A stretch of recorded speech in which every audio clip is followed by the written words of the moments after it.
Hello, नमस्कार आणि सर्वांना श्री स्वामी समर्थ. आज जे आहे ते आपण चाललो आहे स्वामींना भेटायला. हा जो रोड आहे हा आमच्या इकडे म्हणजे मला तर माहीत नव्हतं, पण माहीत झालं म्हणून मग म्हटलं चला एकदा जाऊन येऊया आणि तुम्हालासुद्धा दाखवूया, तुम्हालासुद्धा स्वामींचे दर्शन देऊया. इथे हे जे आहे तुम्ही भिवपुरी स्टेशनला उतरलात म्हणजे कर्जत ट्रेन पकडून कर्जत खोपोली भिवपुरी स्टेशनला उतरलात तर तिथून रिक्षा मिळते आणि हा जो मठ आहे हा आहे कडावचा मठ. तिथून जे आहे ते सरळ यायचं. आणि आता मी स्टेशनला उतरलेली नाही आहे, मी इथेच राहते, त्याच्यामुळे मी काही तुम्हाला स्टेशनचं वगैरे दाखवलेलं नाही आहे. पण तुम्ही स्टेशनला उतरल्याच्या नंतर जे आहे ते तुम्ही रिक्षावाल्याला बोलले की आम्हाला कडावच्या मठामध्ये जायचं आहे स्वामींच्या, ते तुम्हाला आणून सोडेल. इथून जे आहे ते सरळ रस्ता आहे आणि बाईकने येत असाल तरीसुद्धा तुम्ही येऊ शकता.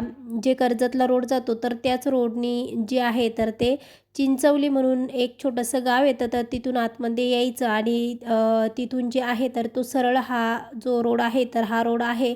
तिथे एक छोटंसं गाव बारडी म्हणून लागतं, तिथून तुम्ही जे आहे चुकणार नाही, कारण मी हा व्हिडिओ तिथूनच काढलेला आहे.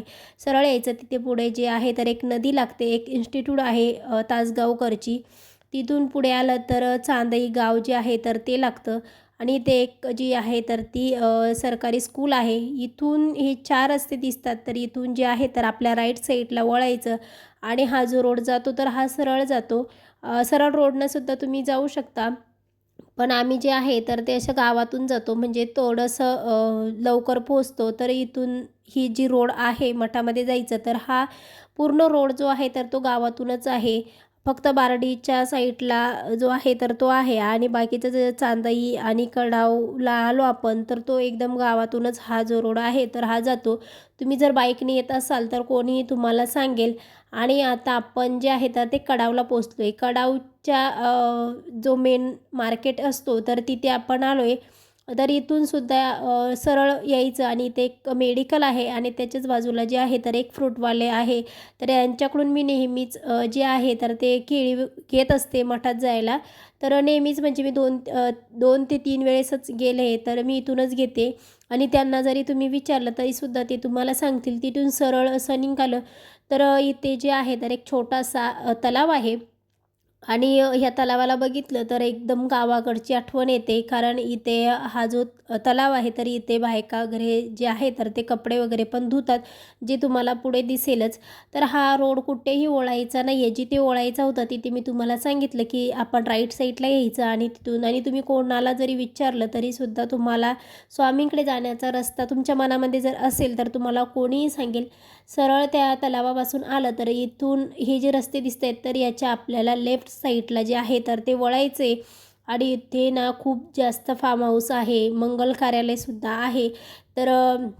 म्हणजे हे जे आहे हे एकदम असं गाव टाईप वाटतं आणि एकदम नॅचरली जे निसर्गरम्य वातावरण म्हणतात तशा याच्यामध्ये हे डोंगर वगैरे बघा अशा याच्यामध्ये हे आहे मंगल कार्यालय. इथे आज साखरपुडा वगैरे काहीतरी होता म्हणून मग इथे जी आहे ती गर्दी. इथून असं सरळच चालत जायचं, कुठेही फिरायची गरज नाही आहे. आम्ही पहिल्या वेळेस आलो ना खूप जास्त फिरलो होतो, कारण आम्हाला माहीतच नव्हतं. कोणी बोललं सरळ जा, राईट जा, लेफ्ट जा असं करून.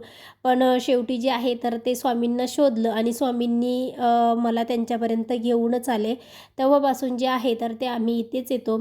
हे बघा आता आपण आलेलो आहोत. इथे जे आहे बाहेर एकदम रोडवरतीच थोडीशी जागा आहे, तिथे तुम्ही गाडी 4 व्हीलर जी आहे ती पार्क पण करू शकता. आणि इथून जे आहे गेट आहे, आतमध्ये सुद्धा थोडीशी जी आहे ती जागा आहे इथे गाड्या पार्क वगैरे करायला.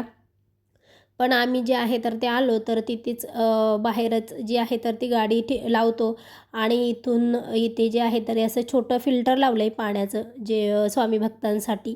आणि इथे चप्पल वगैरे काढायची आणि गेटच्याच बाजूला जे आहे येथे पाय धुण्यासाठी एक छोटासा नळ लावला आहे. जास्त मोठं नाही आहे, पण स्वामी म्हणजे भक्ती जेवढी जशी तशी हे आहे. तुम्हाला जायचं असेल, मला खूप दिवसापासून इथे यायचं होतं पण माझं येणंच होत नव्हतं, कारण मला एकतर माहीत नव्हतं आणि रिक्षाने जायला जमत नव्हतं म्हणून. इथे हे जे आहे आपण आलो आहे मठामध्ये. ही अशी एंट्री आहे आणि इथून जे आहे तर ते असं गुरुवार होता आणि तिथे काहीतरी प्रवचन वगैरे पण चालू होतं. तर मी सुद्धा दर्शन घेतलं स्वामींचं आणि तुम्हीसुद्धा दर्शन घ्या. आणि तिथे आम्ही थोडा वेळ बसलो. तरी ते औदुंबराचं झाड नाही आहे, पण तुम्ही इथे जे आहे तर ते स्वामींना असं फोटोच्या मागून जे आहे तर एक फेरा तुम्ही असा मारू शकता. पण एकच फेरा जे आहे तर ते तुम्ही मारू शकता. इथे जे आहे तर ते छान अशी फोटो लावले. खूप छान वातावरण होतं. खूप छोटा मठ आहे, पण खूप छान आहे. खूप मस्त आहे. वातावरण पण एकदम नॅचरल म्हणजे असं गावी आल्यासारखं वाटत होतं. खूप मस्त होतं. तर इथे जे आहे तर फोटोच्या पाठीमागे एक कलश वगैरे ठेवला आहे आणि अशी इथे फोटो पण लावलेली आहे. हा पण एक फोटो आहे आणि याच्याच जे साईडला आहे तर ते स्वामींचं शयनकक्ष आहे. हे नेहमी असं उघडं नसतं, कधीतरीच उघडतात. असं उघडं असं नसतं, जसं पळसदरीला आहे तसं नसतं, हे बंद असतं. तर पळसदरीला आम्ही नेहमी जातो, पण इथे जे आहे तर पळसदरीला जाणं होत नाही, म्हणून इथले इथे जे आहे तर ते आम्हाला जायला बरं पडेल, म्हणून मग आम्ही इथे येतो. तर इथेही सुद्धा अशी छान फोटो लावली आहे आणि इथेच जी आहे तर ती स्वामींची पालखी आहे, तर पालखीचं सुद्धा दर्शन घेऊया. आणि त्याच्यानंतर मी बोलले जसं इथे चालू आहे प्रवचनाचा कार्यक्रम आणि इथे आम्ही बसलो थोडा वेळ आणि लगेच थोड्या वेळामध्ये जे आहे तर ती आरती झाली. इथे आरतीचा मान एकट्यांचा नसतो. ज्यांना ज्यांना आरती घ्यायची असते तर ते सगळेजण येतात, आरती घेतात एका पाठोपाठ एक थोडा थोडा वेळ.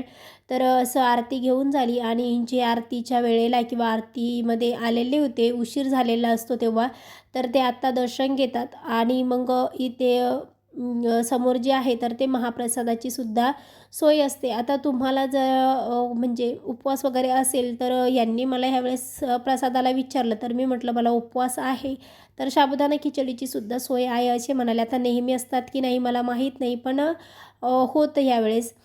तर इथे बघा हे आहे जेवणाची सोय आणि इथे जे आहे तर ते लाईनमध्ये असं लागायला लागतं आणि त्याच्यानंतरच जे आहे तर ते इथे जेवण घ्यायचं आणि इथे खाली जे आहे तर इथे बसायलासुद्धा छान असं मिळतं. तिथे चटाया वगैरे टाकलेल्याच असतात. आणि हे बघा वातावरण इथे तुळससुद्धा आहे आणि मी जसं बोलले जसं आता बघा किती लोकं आली आहे. बाहेरसुद्धा पूर्ण पॅक झालं आहे गाड्यांनी आणि काही चालत पण येतात. जी जवळची लोकं असतात तर ती चालत येतात. छोटीशी केळी आहे, पण स्वामींच्या सानिध्यात राहून तिलासुद्धा एवढ्या लवकर केळी आलेल्या आहे. तर अशा ह्याच्यामध्ये आणि ही जी फुलं आहे तर मला माहीत नाही कसली फुले, पण खूप छान दिसत होती म्हणून एक जी आहे तर ती झलक काढली आहे जी तुम्हाला दाखवण्यासाठी. आता ही फुलं कसली आहे तर ती मला कमेंट करून नक्की सांगा. तर इथे हे बघा खूप छान आणि हे जे आहे ना छोटंसं तर ते गार्डन आहे आणि इथे जे आहे तर हे आहे आपण आतून दाखवलं होतं ना, तर तो हा दरवाजा आहे आणि हे झाड आहे वडाचं जे म्हणजे ते औदुंबराचं झाड नाही आहे, पण हे एक जे आहे तर ते वडाचं झाड आहे. इथे सुद्धा स्वामी बसले. तर त्यांचंच जे आहे तर ते सगळं ब्रह्मांड आहे, ते कुठेही बसू शकतात. तसं नाही काही, पण इथेही बसले. त्याच्यानंतर याच्या पाठीमागे जे आहे तर ते असं पूर्ण मोकळं आहे. इथे तुम्ही येऊन असं बसू शकता.